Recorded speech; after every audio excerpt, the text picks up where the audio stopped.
السلام عليكم ورحمة الله وبركاته. تغطية لأهم أخبار البورصة اليوم الاثنين 18/5/2026. بسم الله الرحمن الرحيم، توكلنا على الله.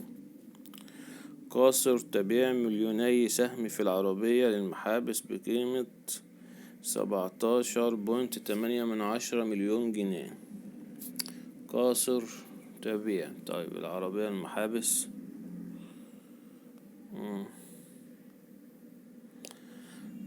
باعت المساهمة نحو مليوني سهم بقيمة إجمالية بلغت 17 مليون و800 ألف، وبلغ متوسط سعر السهم 8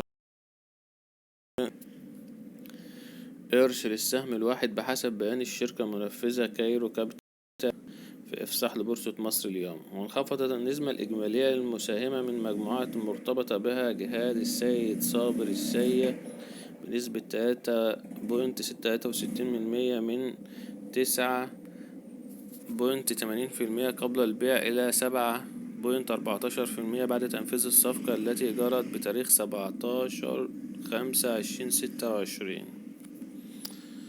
طيب دي العربية المحابس. أسعار وثائق. بسم الله.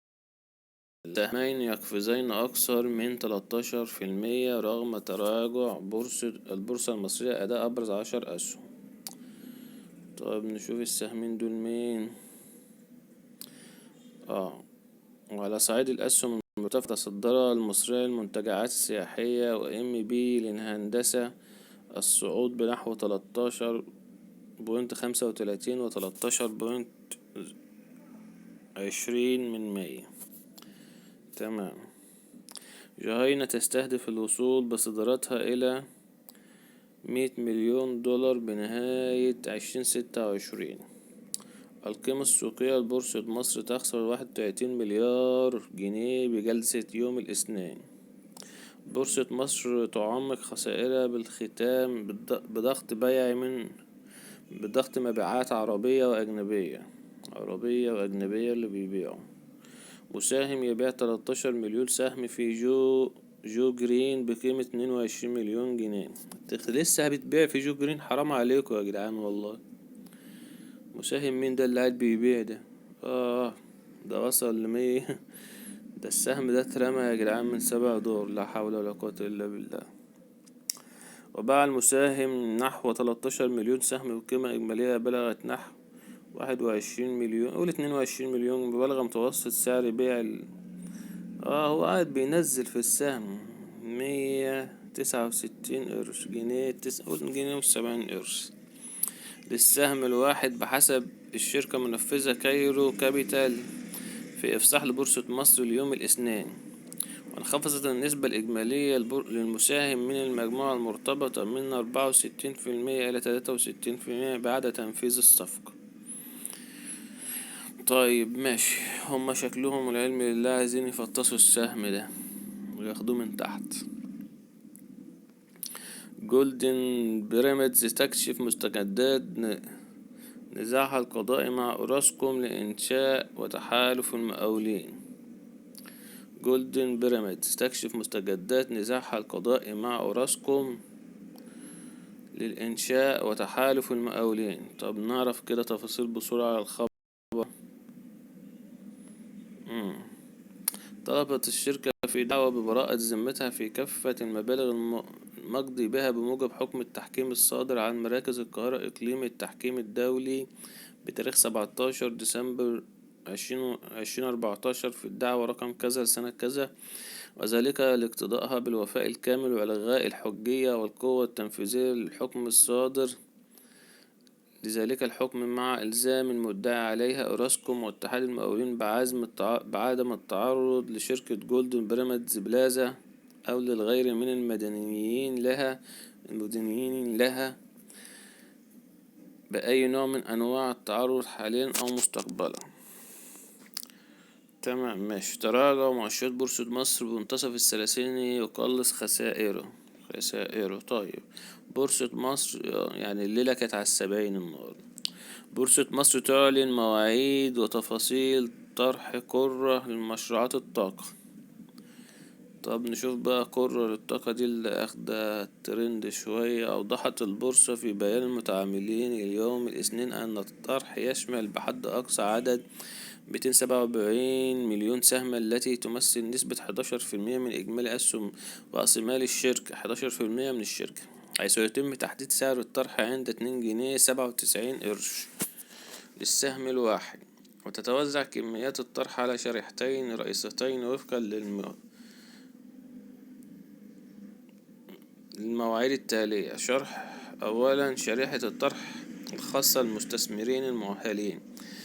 كمية الشريحة 148 مليون سهم، تعادل 60% من الأسهم المعروضة ونسبة 6.6%. الحد الأدنى للشراء أفراد زملاء 2 مليون سهم، والحد الأقصى كامل الشريحة.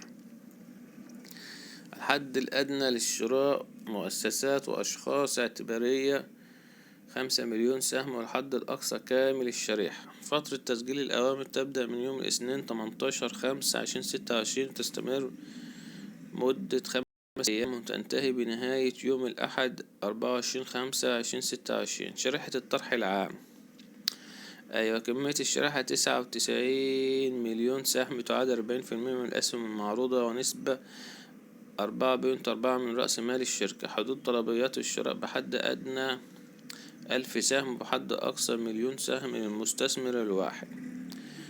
فترة تسجيل الأوامر تبدأ من الثلاثاء اللي هو بكرة 19/5 وتستمر لمدة 5 أيام عمل.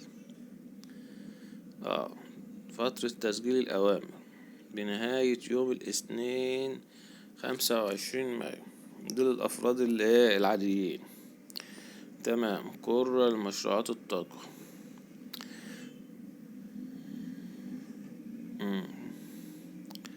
تنفيذ صفقة إسابة وتحفيز على أسهم كونتاكت المالية بقيمة 6.5 مليون جنيه. طيب ماشي اوكي. كيف تحمي الرقابة المالية أموال المستثمرين في صناديق الاستثمار؟ هتحميها ازاي يعني؟ نشوف كده. تمثل هذه الجملة عنصر طمأنينة مهمة، لأنها تعني ببساطة أن هناك جهة رقابية تتابع النشاط وتضع له قواعد واضحة لحماية أموال المستثمرين وتنظيم طريقة إدارة الأموال والإفصاح عن المعلومات، وفقا لمحمود حسام العضو المنتدب لشركة مباشر لإدارة الأصول. وقال في تصريحات خاصة أن الهيئة العامة للرقابة المالية تعد الجهة المسؤولة عن تنظيم ومتابعة الأنشطة المالية غير المصرفية باسم سوق المال وصناديق الاستثمار والتأمينات والتمويل العقاري والتخصيم والتأجير والتمويل وغيرها من الأنشطة الاستثمارية. يعني نهاية القصة أن الهيئة العامة للرقابة هي اللي بتحمي فلوس الصناديق والمستثمرين.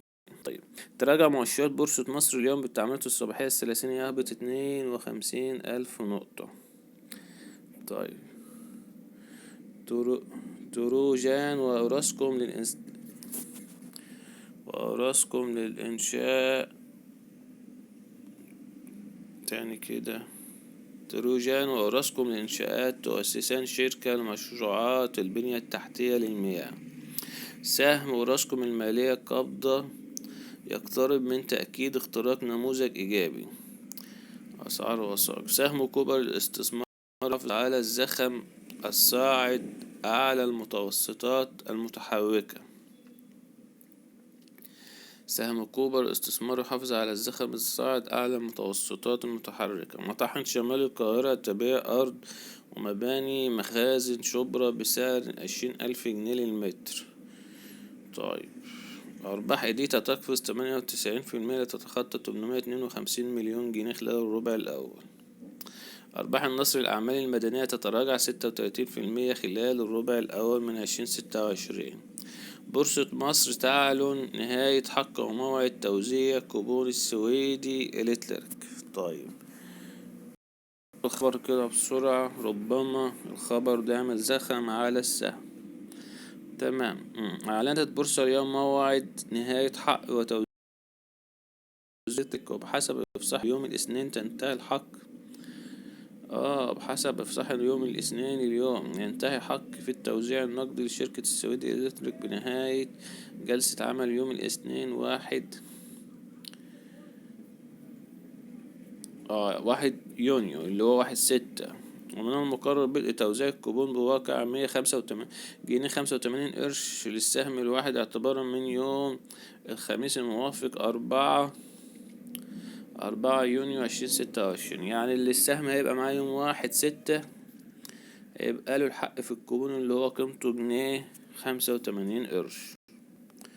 تمام ماشي. نهاية الحق في توزيع كوبونات طلعت مصطفى. ده طلعت مصطفى اللي بيوزع 20 قرش ده.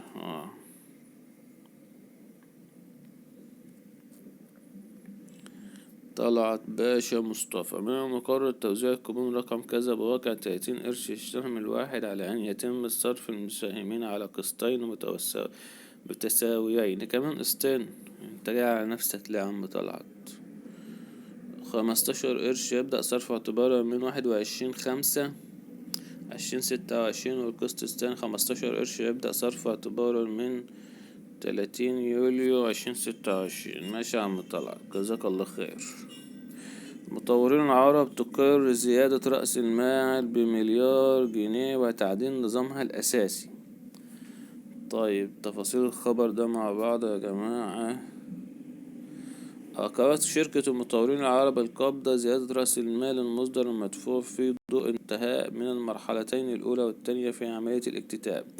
بحسب إفصاح الشركة لبورصة مصر اليوم الاثنين، تقرر زيادة رأس المال من مليار 390 مليون إلى 2 مليار 390 مليون جنيه بقيمة زيادة مليار جنيه. وتم توزيع الزيادة على 10 مليون سهم عادي بقيمة اسمية تبلغ 10 قروش للسهم الواحد. وصدق المجلس أيضا على يعني هما يعني مقالوش هيدرجوا الأسهم ده امتى، لسه محددوش. لسه محددوش اليوم اللي هندرك فيه الأسهم. أسعار وثائق صندوق يخفض حصته في أسهم أوراسكوم كونستراكشر 15%. أسهم قيادية تعمق خسائر البورصة في ختام التداولات. احنا كده يا جماعة غطينا أخبار اليوم. شكرا لحضراتكم والسلام عليكم ورحمة الله وبركاته.